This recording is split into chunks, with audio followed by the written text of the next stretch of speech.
Olá, amados. Bom dia a todos, a graça e a paz. Amém? Espero que todos estejam bem. Vamos abrir as nossas Bíblias. Isaías 64, vamos ler do 1 ao 12.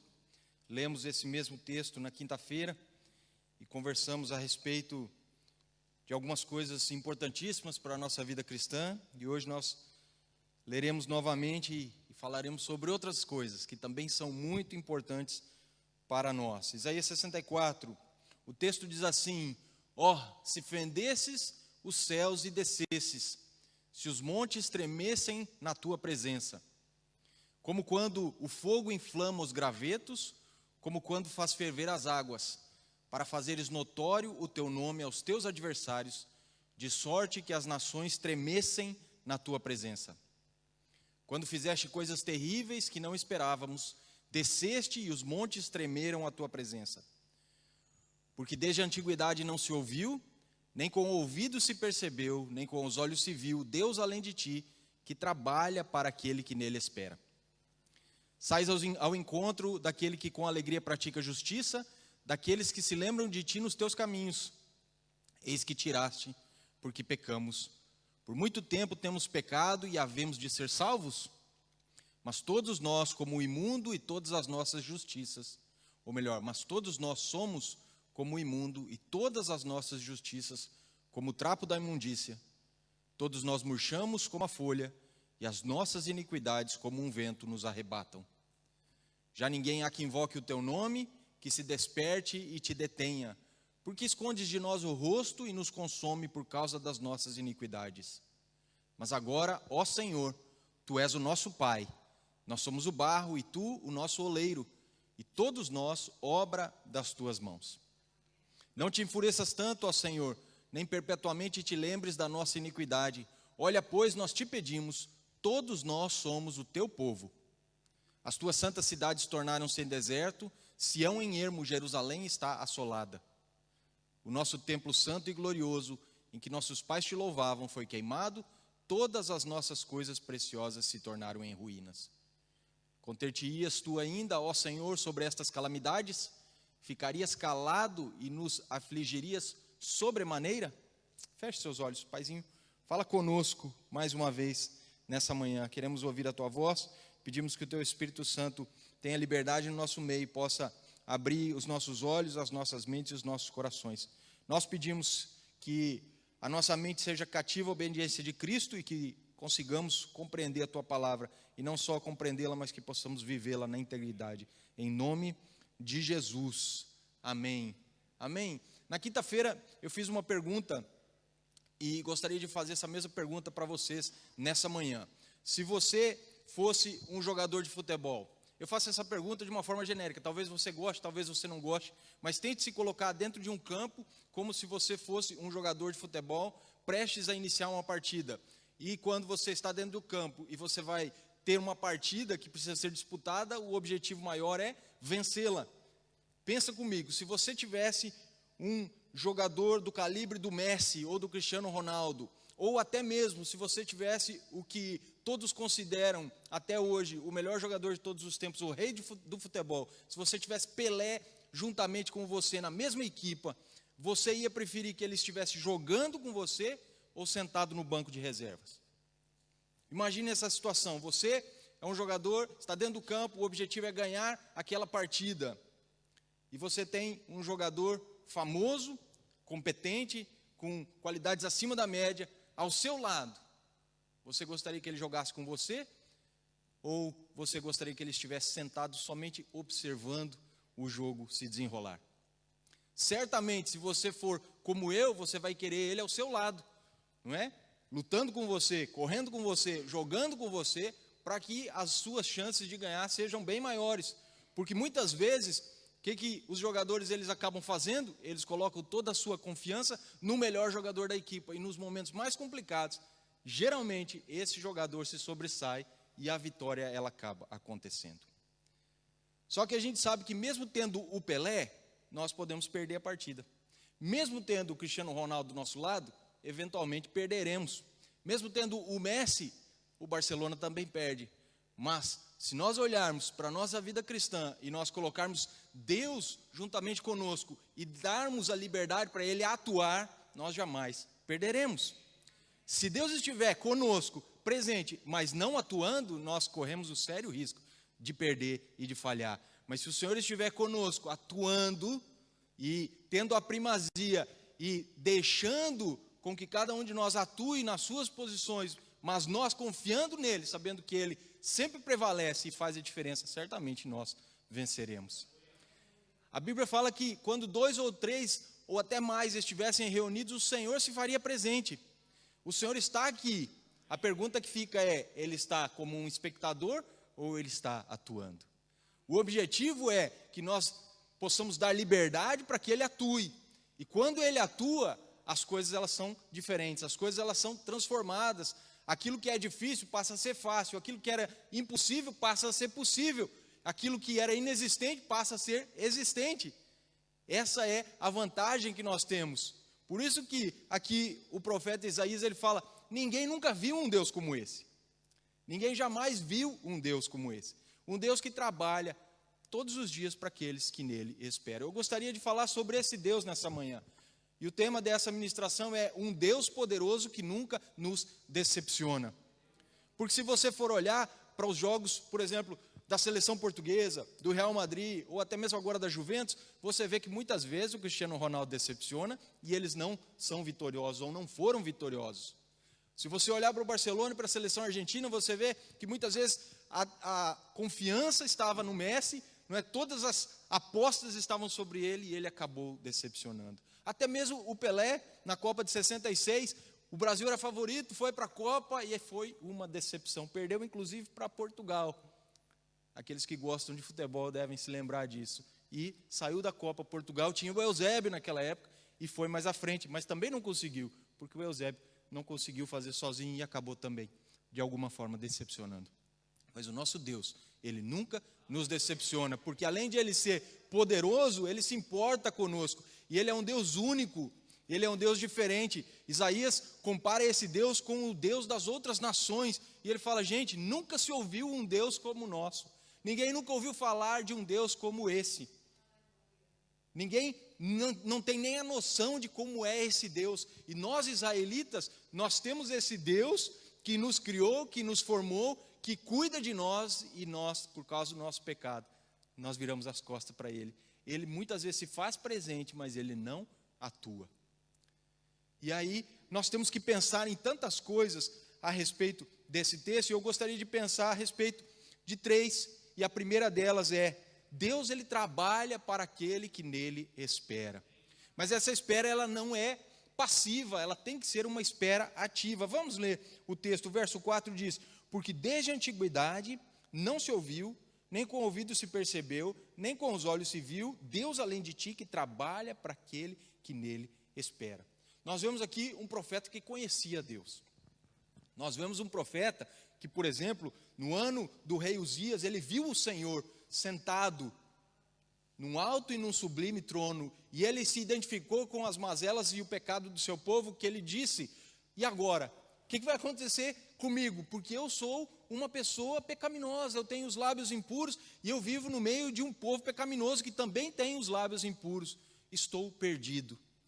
E esse Deus que é poderoso, que trabalha para aqueles que nele esperam, sabia que podia contar com Isaías, foi lá, mandou um anjo pegar uma brasa viva do altar, tocou os seus lábios e disse, agora você não tem mais pecado, você está purificado e você pode ter relacionamento comigo, você pode aqui permanecer, estar presente juntamente comigo e nós podemos então trabalhar juntos, porque a gente tem uma esperança no Senhor, mas a gente não pode ser nunca passivo, a gente precisa estar colaborando com Ele. Alguns cultos atrás nós falamos dessa soberania de Deus, não falamos?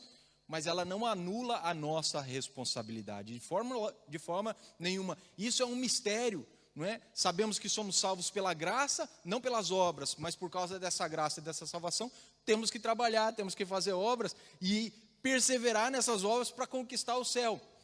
Ué, mas o céu não foi conquistado na cruz, pelo sacrifício de Jesus? Foi, mas nós precisamos todos os dias trabalhar a nossa santidade, fazendo a obra que o Senhor colocou diante de nós, para conseguirmos chegar no céu. É um mistério, mas é assim que Deus determinou para nós.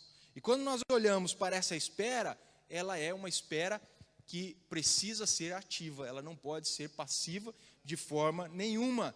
Quando a gente olha para a Bíblia e a gente vê a palavra esperar, nós vemos que é uma confiança que ousa entregar-se a Deus sem restrições ao longo da vida. Mas como a gente se entrega é o X da questão. A gente se entrega como preguiçosos que ficam o dia inteiro sem fazer nada, sentados no sofá na frente da TV, ou a gente entende que um mundo está em trevas e precisa ser ganho para aquele que nos ganhou. Afinal, com as mesmas consolações que ele nos consolou, nós somos chamados a consolar outros. Amém? Essa espera é entender que nós temos que continuar crescendo e que nós temos que ajudar aqueles que estão caídos pelo caminho. Porque uma espera ativa não é uma espera que desiste. Ela é uma espera que continua marchando apesar das dificuldades. Não é mesmo? No Senhor nós renovamos as nossas forças e a gente continua. Se você for ver a história do rei Davi com o seu exército, quando eles voltam de uma batalha, eles veem que as mulheres, os seus filhos, eles veem que os seus pertences todos tinham sido roubados, levados cativos. E por um momento ele se entristece, ele chora e ele perde as esperanças. E o povo começa a maquinar contra ele, dizendo: o nosso líder nos levou para uma enrascada, para uma emboscada. Nós fomos atrás das coisas dele, quando voltamos não tínhamos mais nada. Mas aí a Bíblia diz que ele se revestiu novamente no Senhor, se fortaleceu novamente no Senhor. Ele se levantou depois de ter tido um tempo na presença de Deus, se humilhando e fortalecido. Ele juntou o povo novamente e foi atrás das suas mulheres, dos seus filhos e das suas coisas. E conseguiu novamente conquistar tudo aquilo que haviam perdido. Então, crer em Deus é também crer que a melhor coisa que pode acontecer é quando acontece no tempo dele. Essa espera ativa, ela precisa ser também consciente e sábia de saber que o tempo do Senhor é melhor que o nosso. Porque muitas vezes a gente espera de uma forma ativa, só que a gente fica apressando a Deus. Principalmente se nós temos promessas que vêm através de profetas. Todas as promessas que nós precisamos estão na Bíblia, mas nós sabemos que algumas vezes Deus fala conosco através de profetas. E muitas vezes, quando a gente lê as promessas da Bíblia, a gente sabe que elas têm o seu tempo para acontecer. E muitas vezes nós até falamos: não, Deus é que sabe, Ele tem o tempo certo para tudo. Mas quando essa promessa vem através da boca de um profeta, a gente espera para ontem. A gente fica contando os minutos. Mas o entendimento correto é: esperar ativamente é também ter a consciência de que o tempo de Deus é muito melhor do que o nosso. É crer que quando acontecerá, acontecerá para o nosso bem e será uma bênção, porque vem do céu, vem do alto, vem de Deus. Ao invés de nós forçarmos a barra para que, através do nosso esforço, algo extraordinário aconteça, mas seja fora do tempo e fora da vontade de Deus, e aquilo que era para ser uma bênção, certamente será uma maldição. Todos sabem a história de Abraão e de Sara, ou pelo menos eu acredito que a grande maioria saiba. Se você não sabe, a história é mais ou menos assim. Abraão tinha uma promessa de Deus, de que ele teria um filho na sua velhice, e que a partir desse filho Deus faria uma grande nação, que acabou sendo a nação de Israel. Mas o Abraão já estava velho, bem velho, e a mulher dele também estava bem velha. E o tempo se passou e nada aconteceu. Ela era estéril e o filho não vinha, e de repente, não é? Aquelas coisas que os humanos fazem, houve um diálogo, uma ideia que não era boa apareceu, e eles acharam que era a solução. E a Sara falou: olha, Abraão, nós somos velhos, eu sou estéril, vamos fazer o seguinte, está aqui a minha escrava, faz um filho nela, e eu vou assumir esse filho como se fosse meu, e aí sim nós seremos felizes, e Deus fará aquilo que prometeu, e o plano dele acontecerá. O que aconteceu? Nasceu Ismael. Há pouco nós estávamos orando por uma situação lá no Oriente Médio. Há pouco nós estávamos orando e clamando pela paz de Jerusalém. E você sabe por que existe esse conflito entre árabes e judeus? Justamente porque um casal quis forçar a vontade de Deus, e um filho aconteceu fora da promessa do Senhor. Nasceu Ismael, que eles pensaram que dali viria um povo, né, que seria o povo do Senhor, uma grande multidão. E na verdade Deus falou: será uma grande multidão sim, mas vai ser sempre uma pedra no sapato de Israel, porque não é o filho da promessa. E aí depois de um certo tempo, quando eles já não imaginavam, Ismael era até grande já, Deus falou, é agora a hora. E Sara, que era estéril, teve um filho. E aí sim veio Isaac, o filho da promessa, e de Isaac veio Jacó, os patriarcas. E a salvação, ela chegou para nós, porque essa é a vontade de Deus, que através do seu povo, as outras nações sejam alcançadas. Israel tinha esse propósito, ser luz para os gentios. Mas quando veio o Salvador, o que eles fizeram com essa luz? Eles colocaram debaixo da cama e não deixaram essa luz brilhar. Nós falamos no outro domingo, terra de Zebulon, terra de Naftali, não é? A Galileia dos gentios no caminho do mar estava na escuridão e viu uma grande luz. E foram salvos, saíram do reino das trevas e puderam ser transportados para o reino do Filho de Deus, do Filho do amor de Deus, do próprio Jesus Cristo. Hoje a igreja tem esse mesmo papel, ser luz para os perdidos, ser luz para os gentios. O que nós vamos fazer com essa luz? Nós vamos colocar debaixo da cama ou nós vamos colocar no monte para que essa possa brilhar cada vez mais, apontando para o Salvador? Se você quer ser assertivo na sua oração, não ore por coisas, não ore por bens, não ore por riquezas, não ore para gastar consigo mesmo, ore para que você seja uma luz colocada em cima do monte, que brilhe e aponte para a cruz do Senhor. Aí sim, certamente, os propósitos dele se cumprirão na sua vida, você vai ter felicidade, você vai entender o seu propósito, a sua missão nesse mundo, e outras pessoas conseguirão também chegar até a eternidade. Apóstolo Paulo, em 1 Coríntios 2,9 diz, todavia, como está escrito, olho nenhum viu, ouvido nenhum ouviu, mente nenhuma imaginou o que Deus preparou para aqueles que o amam. Gente, a gente não tem nem a percepção daquilo que Deus tem preparado para cada um de nós. A gente, às vezes, se contenta com a migalha que cai da mesa, e, na verdade, Deus quer que a gente sente na mesa e desfrute do banquete com Ele. E um dia isso vai acontecer. A Bíblia diz que no céu vai existir uma coisa chamada as bodas do Cordeiro, só que entrarão nas bodas somente aqueles que forem salvos. Os outros estarão, infelizmente, perdidos por toda a eternidade. Esperar no Senhor não é passivo, é ativo. É fazer justiça com alegria, é viver a vida de aliança, colocar o futuro nas mãos de Deus, por meio de uma vida íntegra, honesta, de fidelidade, de simplicidade, de misericórdia, de generosidade e de renúncia. Amém? Segundo ensinamento que eu encontro aqui nesse texto, Deus é um Deus que ajuda os íntegros e também os justos. Veja que tem sempre uma condicionante nessa, não é, história que Deus criou, que Deus inventou, e que por misericórdia Ele tem permitido que todos nós vivamos e participamos dela.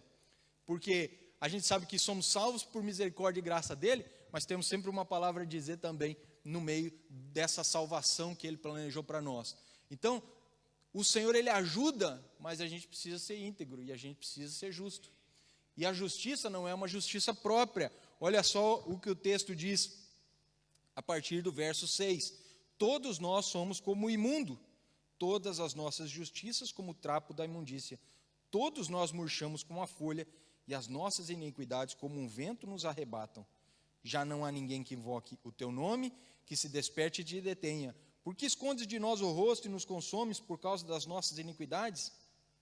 É o que o Senhor estabeleceu para nós. Nós receberemos a graça, o favor dele, se vivermos integridade e a injustiça. Mas não conquistaremos isso através do esforço próprio. Mais uma vez, um mistério do Senhor, nos ensinando que é preciso o quê? Humildade, que é preciso renúncia, que é preciso entrega, que é preciso entendimento da palavra, não é? As nossas obras de justiça, elas não devem ser praticadas para ganhar o favor do Senhor. Da mesma forma que eu não oferto para que Deus possa me prosperar, eu não faço alguma coisa de bem para os outros, para que eu possa receber também. Existe a regra de ouro, e até mesmo Jesus ensinou sobre isso, não é? Aquilo que eu quero que os outros me façam, eu devo fazer para eles também. Mas e se eu não receber isso? E se eu fizer e eu não receber? E se eu fizer e eu não receber nenhum agradecimento? E se eu fizer e eu não receber nenhum reconhecimento? Qual é o problema, gente? Ultimamente a gente faz para Deus e não é para receber algo em troca, porque se a gente tiver esse entendimento, certamente viveremos de uma forma pacífica e também de uma forma relaxada, esperando, não é, sabendo que o Senhor, Ele tem todo o controle e Ele tem cuidado de todas as situações. E Ele é o nosso advogado. Agora, se a gente faz esperando de alguém um reconhecimento, um agradecimento, ou até mesmo algo em nosso benefício, essa justiça ela é nossa, a gente não pode atribuir ao Senhor. E se ela não é atribuída ao Senhor, ela acaba sendo humana, ela acaba sendo falha. E a primeira oportunidade que nós tivermos, nós vamos deixar o ressentimento entrar no coração e deixarmos de fazer aquilo que deveríamos estar fazendo. Ao invés de fazermos para a glória de Deus, fazemos para a nossa glória, e por causa de não recebermos aquilo que a gente espera de volta, a gente acaba deixando de fazer. O texto, ele é tremendo e ele diz, olha, que as nossas justiças são como trapo de imundície, todos nós murchamos como a folha, e as nossas iniquidades como um vento nos arrebatam. Quando falta umidade para a árvore, as folhas elas começam a murchar, não é mesmo? Assim é uma vida sem Deus. O crente murcha. Assim é uma vida sem oração. O crente murcha. Assim é uma vida sem a presença do Espírito Santo. O crente murcha. E quando a folha ela murcha, a folha ela morre. E acabou-se a vida da árvore quando isso acontece em todas as folhas. Então, numa comunidade, nós precisamos estar vivos, recebendo da fonte que é o próprio Senhor, para que possamos estar sempre verdes, sempre produzindo, sempre multiplicando, sempre dando frutos. Amém?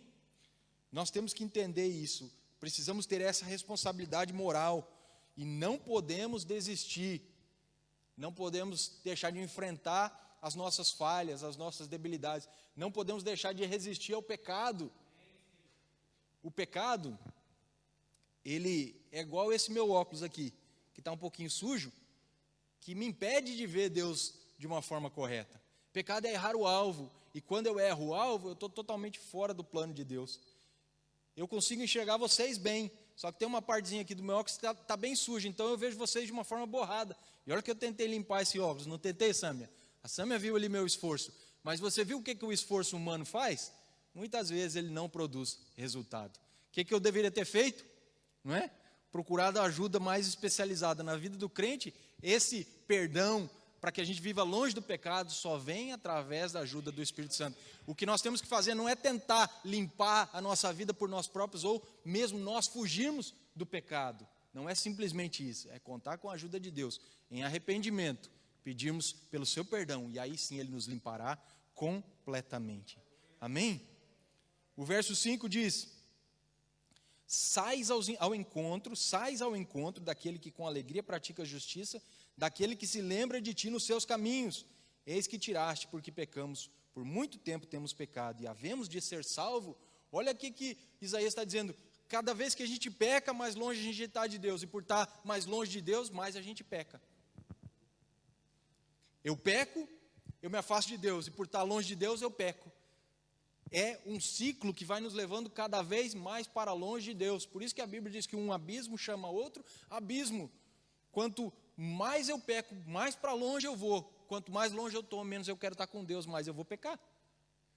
Por isso que é preciso uma atuação do Espírito Santo para fazer em nós o que aconteceu na vida do filho pródigo, que estava no pecado, longe, mas ele caiu em si. E ele retornou para perto do Pai. Porque o Senhor, Ele ajuda aquele que pratica a justiça e aquele que anda em integridade. Deus se alegra com os justos, sempre responde àqueles que o amam e vivem retamente. Ele os ouve, Ele sai ao encontro daqueles que se alegram e praticam a justiça. Ele ajuda os que se lembram dEle nos caminhos dEle. Presta atenção. Olha o que o texto diz. Ele sai ao encontro daquele que se alegra com a justiça e pratica a justiça, daquele que se lembra dele nos caminhos dele. Não é daqueles que se lembram dele nos caminhos próprios. Nós vivemos o nosso caminho e muitas vezes a gente lembra de Deus, mas porque a gente está no nosso caminho, a gente não escolhe voltar para Deus. Mas se a gente começa a percorrer o caminho de Deus, a gente se lembra dele em todo momento, e a gente sabe que é por causa dele que nós estamos no caminho correto. Portanto, a glória nunca é nossa, porque se a glória for nossa, a nossa justiça é sempre um trapo de imundície. A justiça é dele que vem para nós, para que a gente possa viver certo. A glória é dele para que a gente possa ser humilde e estar sempre perto dele. Amém? Paulo afirmou o seguinte em Efésios 3:20, aquele que é capaz de fazer infinitamente mais do que tudo o que pedimos ou pensamos, de acordo com o seu poder que atua em nós. Preste atenção, ele é capaz de fazer mais do que nós pedimos ou pensamos, mas ele faz de acordo com o poder dele que atua em nós. Nós sempre temos uma palavra a dizer, e a nossa posição ela precisa ser ao lado do Senhor, deixando ele atuar em nós, para que a gente seja íntegro, honesto, viva em santidade e pratique a justiça. Aí sim seremos ajudados sempre. Vamos para o último ponto. Terceiro ensinamento que eu encontro nesse texto, versos 8 e verso 9. Mas agora, ó Senhor, Tu és o nosso Pai, nós somos o barro, Tu o nosso oleiro, todos nós, obra das Tuas mãos. Não te enfureças tanto, ó Senhor, nem perpetuamente te lembres da nossa iniquidade. Olha, pois, nós te pedimos, todos nós somos o Teu povo. Isaías, ele tinha a consciência de que eles eram o povo de Deus, de que eles eram os filhos de Deus, de que eles eram as criaturas que Deus formou e escolheu, de que eles eram o povo da promessa, de que eles eram filhos de um Pai poderoso. E mesmo no meio do pecado, ele tinha essa consciência e eles não deixaram de ser. Não deixaram de ser nem filhos, nem criatura, nem Deus deixou de ser o seu Pai. Mesmo no meio do pecado, ele fala, Senhor, não te ires tanto, não te indignes tanto, Senhor, perdoa-nos, Senhor, age, porque se o Senhor não agir, não tem como nós nos voltarmos do nosso pecado. Senhor, estende a mão, porque se o Senhor não estender a mão, não existe a iluminação que nos leva a pedir perdão e voltarmos para perto do Senhor. Por isso que a nossa pregação, ela precisa ser sempre acompanhada do agir do Espírito Santo, porque somos nós que convencemos as pessoas do pecado, da justiça e do juízo? De forma alguma, é o Espírito Santo que faz isso. Isaías tinha essa consciência. Isaías talvez seja o profeta que mais conseguiu entender a obra da cruz. E tudo aquilo que ele falou também está relacionado à cruz de Cristo. Da mesma forma que as pessoas só vão até Jesus se o Pai permitir e assim enviar, Isaías sabia que o povo só voltaria para Deus e deixaria de viver em pecado, em idolatria, indo atrás de outros ídolos, se o Senhor movesse a mão em misericórdia. O terceiro ponto, Isaías sabia que o Senhor tem tudo sob controle. Deus tem tudo sob controle, descansa. Viva em santidade, evite o pecado a todo custo, busque a face do Senhor em todo o momento. Ore, se for preciso, como Isaías, dizendo, Senhor, o Senhor é o barro, o Senhor é o oleiro, eu sou o barro, faz de mim aquilo que tu quiseres. Senhor, não te enfureças tanto, não te lembres da minha iniquidade de uma forma perpétua, Senhor. Se o Senhor não me visitar, eu continuarei seco como essa folha que murchou. Eu continuarei improdutivo como essa folha que murchou. Eu continuarei sem vida como essa folha que murchou. Não te lembres da minha iniquidade de uma forma perpétua. Olha para mim, Senhor, porque o Senhor tem tudo sob controle.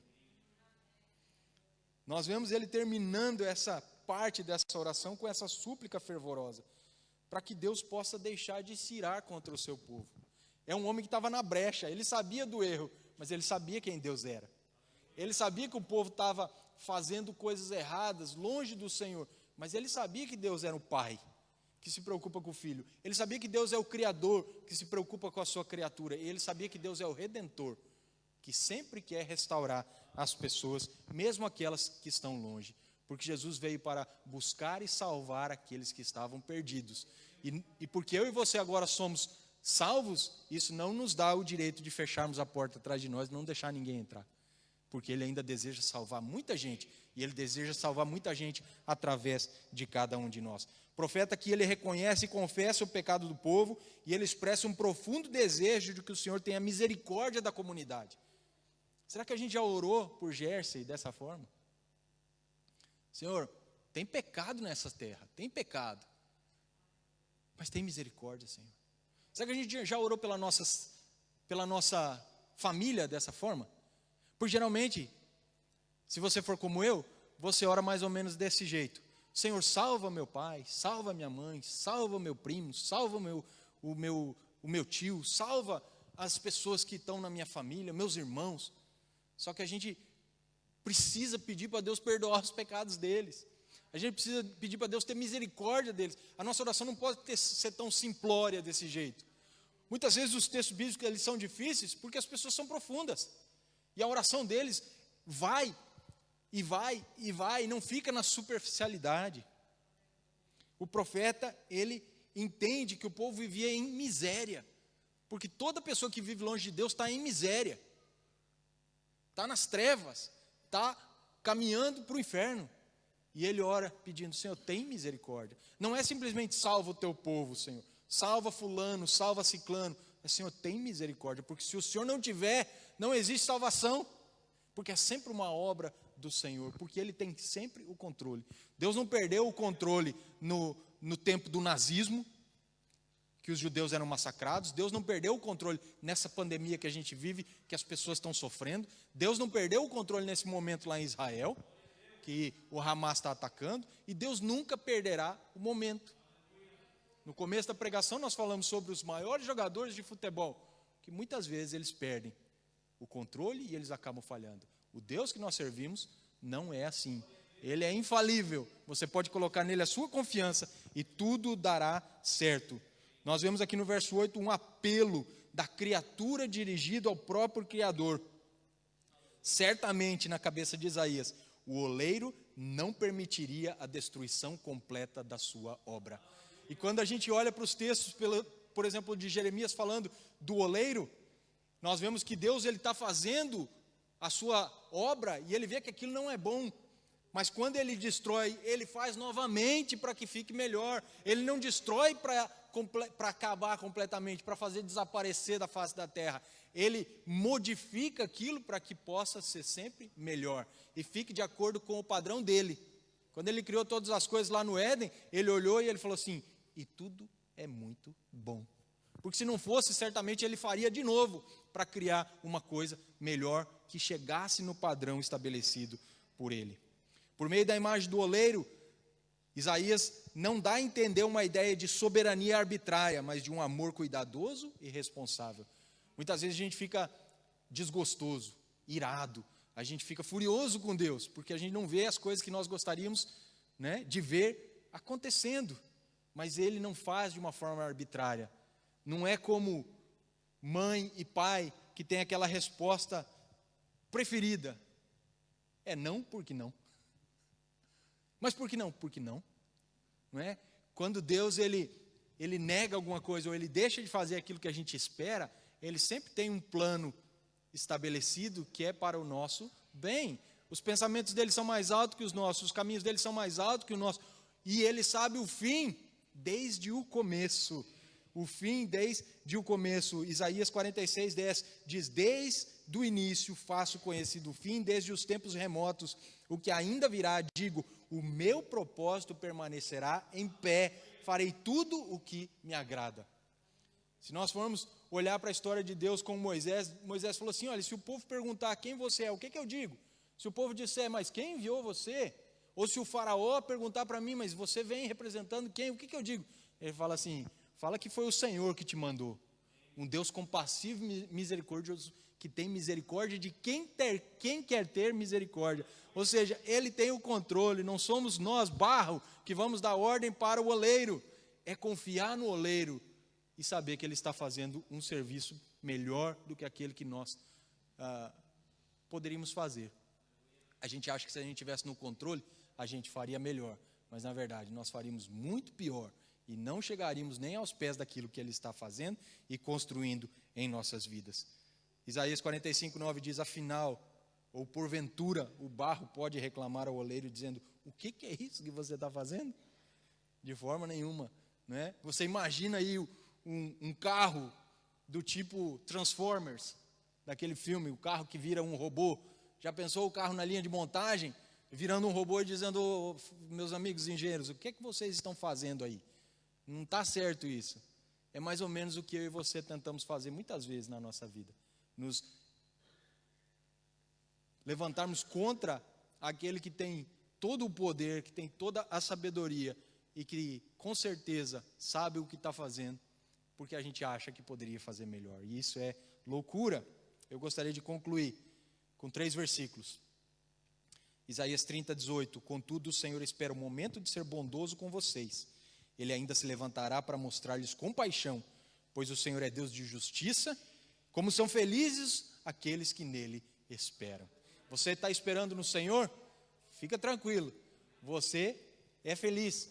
A sua carinha pode não demonstrar isso, mas certamente o Senhor está construindo uma obra tremenda na sua vida, que daqui a pouco um sorriso vai ser esboçado no seu rosto e o seu coração vai começar a transparecer. Ou melhor, o seu rosto vai começar a transparecer aquilo que vai no seu coração. Continua esperando, continua confiando, porque o Senhor, Ele está esperando o momento certo para se mostrar bondoso, para se mostrar compassivo, e felizes são aqueles que nele esperam. 2 Crônicas 30:9, a parte B diz, porque o Senhor vosso Deus é piedoso e misericordioso, não desviará de vós o rosto, se vos converterdes a Ele. De novo a condicional aqui, se vos converterdes a Ele. Esperar a manifestação poderosa do Senhor a favor de cada um de nós é loucura se nós não nos convertermos a Ele. É ter um entendimento errado de quem Deus é e da sua palavra. Agora, se a gente se converter a Ele, certamente a gente poderá esperar manifestações poderosas desse Deus piedoso e misericordioso, e Ele nunca desviará o rosto de nós. E o terceiro e último texto, Isaías 64:12, que é o final desse texto que nós lemos. Conter-te-ias tu ainda sobre estas coisas, ó Senhor, ficarias calado e nos afligiria tanto? Eu deixo com vocês esse versículo, para que vocês possam também fazer essa oração, pedindo para Deus mover a mão dEle, perdoar tudo aquilo que estiver errado na vossa vida, para que Ele não fique calado, para que Ele possa se mover, se manifestar de uma forma poderosa, como no início do texto nós lemos, ó se fendesses os céus e descesses, se os montes tremessem na tua presença, como quando o fogo inflama os gravetos, como quando faz ferver as águas, para fazeres notório o teu nome aos teus adversários, de sorte que as nações tremessem da tua presença. Quando fizeste coisas terríveis que não esperávamos, desceste e os montes tremeram na tua presença. Ore para ver manifestações desse calibre na sua vida. Ore para ver manifestações desse porte na sua vida, para que o seu mundo seja chacoalhado, abalado, e para que você seja ativado e energizado pelo poder do Espírito Santo. Em nome de Jesus. Fique de pé, por favor.